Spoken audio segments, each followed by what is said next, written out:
so much for joining us today. My name is Sam, and I'll be moderating this presentation for you. And in just a second, we're going to be joined by Patrick Ray, one of our senior financial advisors. Patrick is going to be covering several topics related to the 401k, as well as investments and withdrawal strategies and everything in between. After his presentation, he will also be answering some questions. If you're interested in sticking around for those, I encourage you to do so. Throughout the presentation, I'll be entering some links into the chat. Please feel free to click on those links. They're going to guide you to our corporate retirement guide, as well as a link to book an appointment with Patrick or one of his colleagues if you wish after the presentation has ended, as well as a complimentary cash flow analysis that you can take advantage of that Patrick will go more into detail with you about throughout the presentation. If you find you have a question, I encourage you to ask away in the Q&A box. It's completely anonymous. We will try to answer as many questions as we can, time permitted, of course, and what Patrick does not get to, I promise I will have another financial advisor address with you either through email or on the phone after the presentation has ended. And lastly, I just want to very quickly remind you, we are not affiliated nor endorsed whatsoever by any specific company. We are a completely independent group of financial advisors here. Please keep that in mind as you're listening along today. And without further ado, let's get straight into the content with Patrick Ray. Thank you, Sam, and good afternoon, everyone. We appreciate your attention this afternoon. And today I'm going to talk about a couple of things that are not only relevant in the current environment, but what we get asked almost on a regular basis with regards to two specific things, which is dealing with the economic conditions that are correlated to the interest rate environments.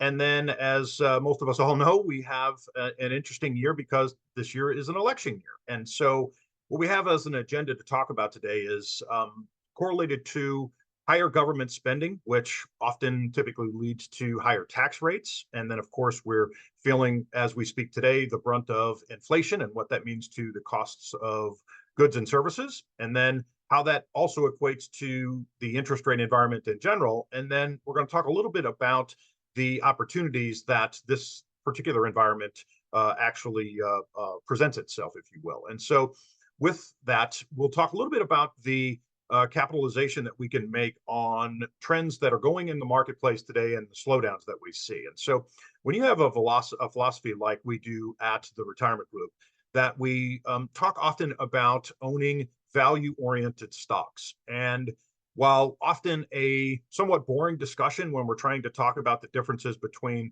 why value stocks may be more appropriate to hold in a retirement portfolio than growth stocks as a whole, that it leads to the need for understanding what we define as a value stock. And so when we're talking about our philosophy, and specifically on the value side, we're discussing the opportunity to buy solid companies below their intrinsic value, in effect, buying stocks that are on sale. And that is beyond just buying a stock that is down in value, but it also has to do with buying things that have low price to book ratios. They have low price to earnings ratios. Oftentimes, these stocks actually pay dividends, some higher than others. And the idea behind what we're talking about with respect to owning the value part of your portfolio is identifying what we consider a very good or a great money manager. And our number one priority in being responsible to take care of someone's life savings, especially when they're asking us to regurgitate the paycheck that they used to get from the company that they worked for, is to avoid permanent loss of capital. And while this may sound extremely rudimentary, in fact, it is not. And it has a lot to do with the specific holdings that you end up having and being placed into your retirement portfolio. And one of the most influential tools that we can utilize in an effort to help you avoid permanent loss of capital is to identify what we refer to as a margin of safety. And this helps us reduce and mitigate the downside risk that you have in avoiding the permanent loss of capital, which clearly is a crucial point of your life where you're no longer bringing capital or earnings into the household. And in fact, you're utilizing what it is that you've worked and saved an entire lifetime to accumulate in an effort to try to make that last as long as humanly possible. Of course, if you're married or you have a spouse in the household, this is going to equate to 2 lifetimes and not just 1. So the correlation between our philosophy and the value add of having the appropriate stocks in your retirement portfolio is crucial for all the reasons that we just kind of talked about.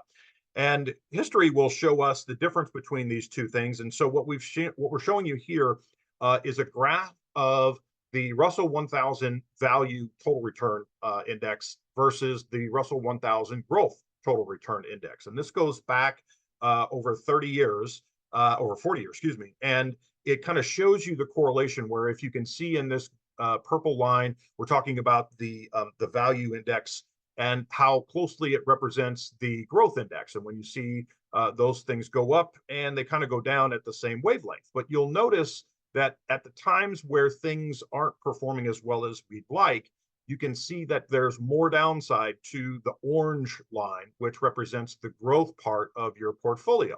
Now, conversely, there are times, of course, where the growth part of your portfolio will also outperform the value part of your portfolio. And so the catch here in this particular illustration is just to simply try to balance these two things out to the greatest degree we can so that we avoid the number one priority for us, which is to avoid the permanent loss of capital. And you can see, for example, in the early to mid 2000s, the difference in correlation between what the growth stocks were doing at this time frame versus what value stocks were doing in this time frame. And so stretched out over a very long window of time, that you can see that the average of these two are not far off. And in fact, there's been times more often than not since 1929, where the value side of the house on the stock market, particularly in value stocks, have outperformed growth stocks. And so there is a famous quote by Charlie Bobrinskoy, who is a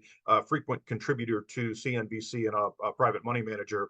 And it states that if you go back to 1926, value has outperformed or beaten growth in every 10-year window except the most recent 10-year window.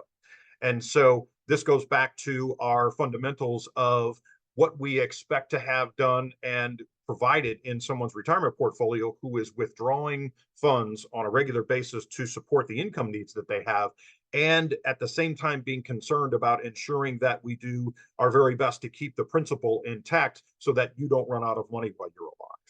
And so since this is a very hot topic, so to speak, with respect to what's happening in this particular year, which is an election year, we thought it might be prudent to kind of show you in history what's happened on both the 12 months prior to and after getting elected versus what the actual stock market had done. And so if you go back all the way to 1964, when Lyndon B. Johnson, who was a Democrat, was in office, the performance of the market over the 12 months prior to being elected was a positive 14.7%. And then the performance after he was elected was an 8.3%. But yet the calendar year of the S&P 500 as a whole was 13%. And so if you go down the list, regardless or irrespective of what side of the house was running the show in office, that you can see both the positive and negative side of what happened both prior to and after getting elected. And the end result is this overall allocation of what might be prudent or what might be best in housing someone's retirement portfolio, especially if you're withdrawing money from this pool of capital on a regular basis. And so regardless of whom you might be in hopes of running our country on either side of the election house, the reality is that on a financial basis, and certainly from a money management perspective, the idea behind adding value-oriented stocks, which often aren't the stocks that are talked about on CNBC or any of the market shows that you might be paying attention to on a regular basis, because it's not all that sexy of a story to talk about, frankly. They're fairly boring stocks. If you ever have listened to any of the Charlie Munger or Warren Buffett type presentations or discussions or TED Talks, you'll often find that it's extremely vanilla what they do and how they've been successful over the years at managing retirement portfolios. And this is sort of the trend that we follow with respect to when someone asks us to take care of their life savings. And it really is irrelevant as to if this is an election year or if interest rates are going up or if interest rates are going down or what's happening in the world markets or from an overseas perspective, because it's all relevant to what's most important to you as a whole. And so because what we're trying to accomplish is what's in your best interest, the strategies that we encompass and talk about with our clients and prospects is as efficient as it possibly can be, right? So something that's certainly relevant to talk about, especially for those of you who are currently still employed and putting and saving monies in your retirement plans at work, is the contribution limits that what could afford you the opportunity to retire maybe even earlier than you otherwise anticipated, on if you can put in as much as you physically can afford to put in, of course, up to these limits. And so based on 2024 contribution limits, you can actually put in, assuming that your plan allows you to put in after-tax dollars, over $76,000, 76,500 to be exact if you're over the age of 50, into your plan with contributions and catch-up limits and what reaches the IRS rules for the contribution limits in this particular tax year. And what's unique about this is if you're able or allowed to do this, or if your plan allows you to do this, this gives you a chance to have what we refer to as after-tax monies that have already cycled through the tax system, right? Because you can only defer up to this $30,500 on a pre-tax basis, or if you put that in your Roth 401k, whichever one you decide to do if you're doing this, that's the total that you can put in from a qualified perspective under IRS rules, except if your plan allows you to overfund the amounts that you can contribute an additional amount of money up to that 76,500, which means that you would have after-tax funds inside the framework of your 401k. And what's incredibly beneficial to us, and maybe one of the most favorable things that the IRS allows us to do, which is to take that after-tax money, in some cases while you're even working, and earmark those to go into the Roth IRA bucket, which means it would be going from an environment under your 401k that's growing as a taxable entity over to an environment under a Roth IRA that's growing completely tax-free.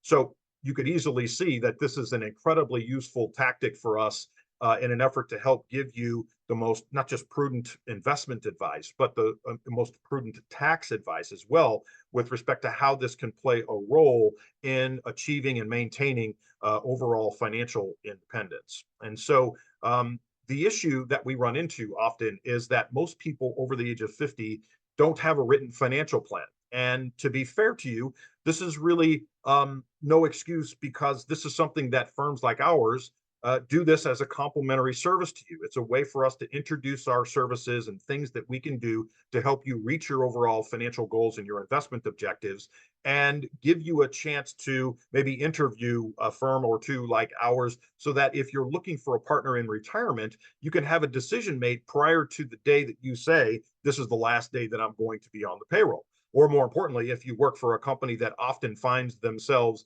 in a reason to get rid of you, or to tell you, while I can appreciate what you've done for our company over the last 20 or 25 or 30 years, your last day on the payroll is X date. And it's basically telling you this is the last day that you're going to be working. And so the process for gaining some data from you and putting this in written form so that you can see the trajectory of your overall financial plan is an unbelievably useful tool. And I've never had anyone in my 24 years of being in this business tell me that this was a waste of time, right? Or if this was something that they didn't find of value. And so while you have an option, I'm delighted, as well as any of my colleagues at our firm, is to help you with this process. And so even if you choose to work with another advisory group, it can't possibly be a waste of your time, because I've always said that, we can't care any more about your finances than you do. And so if you want to put some effort and time into meeting with us and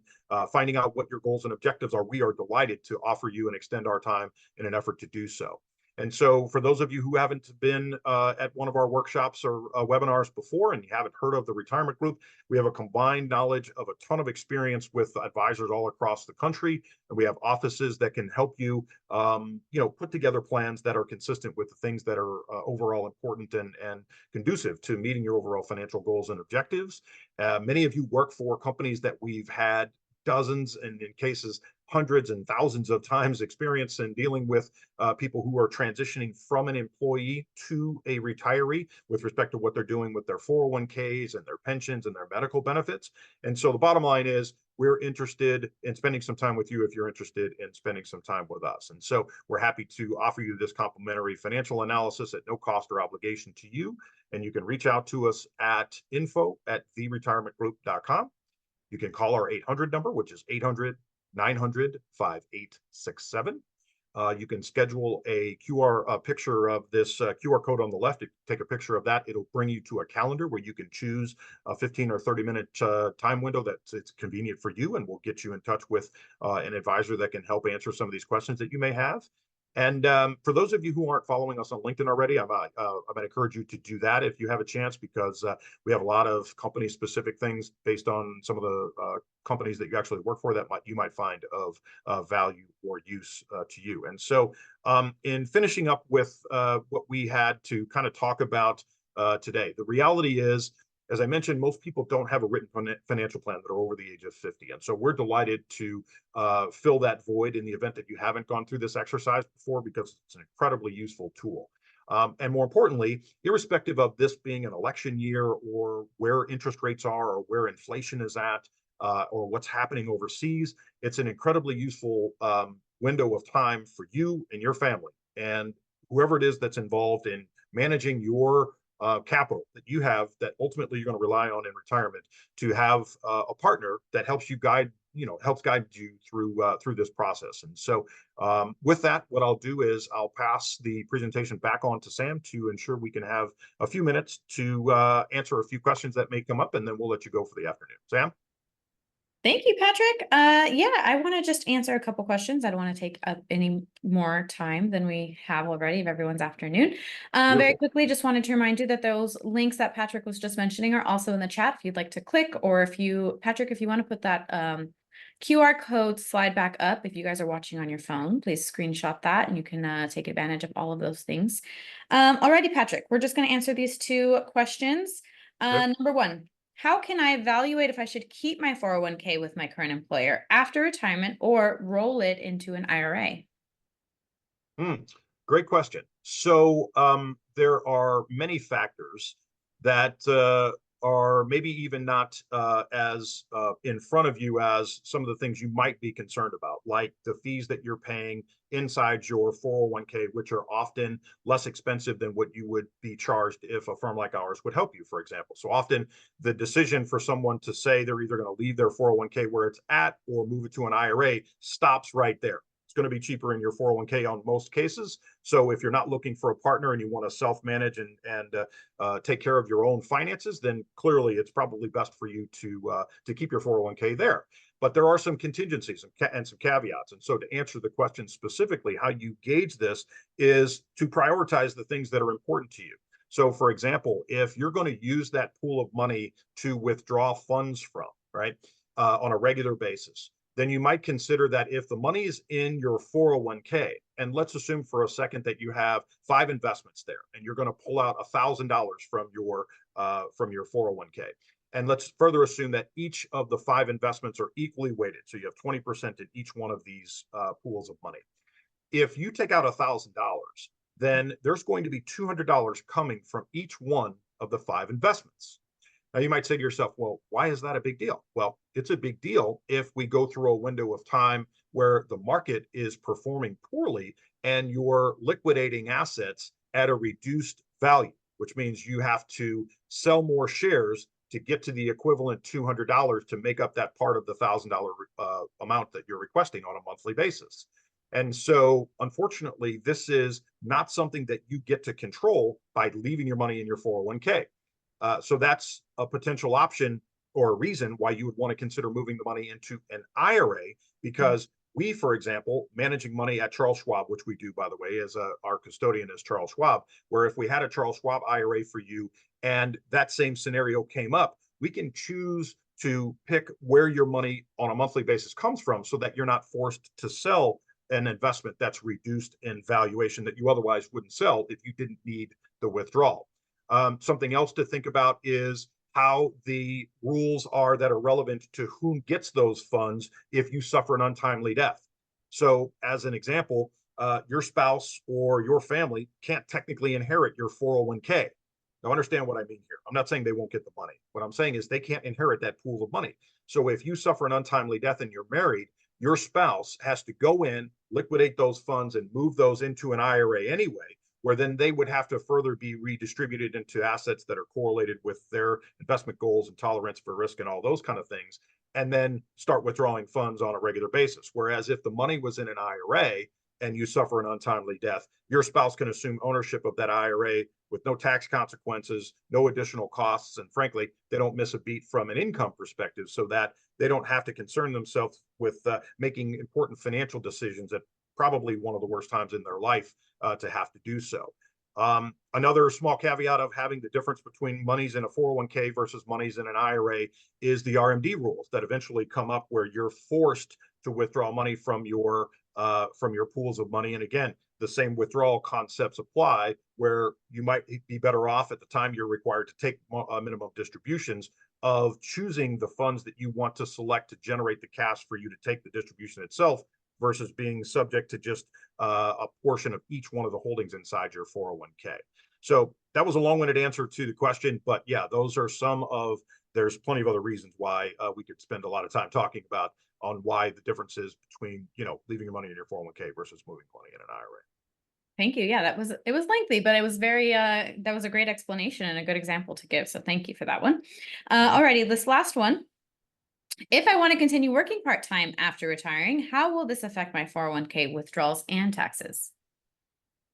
So this is a great question. And it's multiple faceted, obviously, because you're continuing to work. I'll presume that you're still adding money to your 401ks, right? So that means that you're maybe not in need of generating capital from that pool of money. And so, of course, the longer that goes, by definition, the better off you are, I guess, because you're closer to life expectancy for every year you don't withdraw money from that pool of capital. So that's a good thing from a life expectancy and cash flow perspective, where it reduces your risk of running out of money while you're alive. So that's a big deal.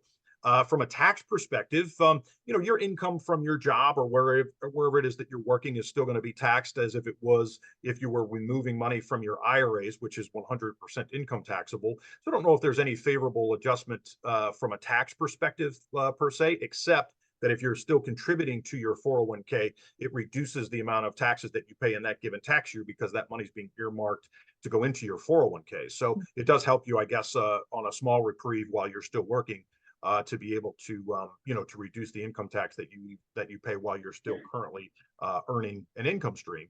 So so those are some of the thoughts about the difference. And of course, I like the idea of finding a part-time job, or if you're still working, or a lot of people that we talk to or that we help have consulting setups where they're scheduled to work for another 9 to 12 to 18 months on a job that maybe they were working on prior to being let go, and they're just kind of finishing up a project or something.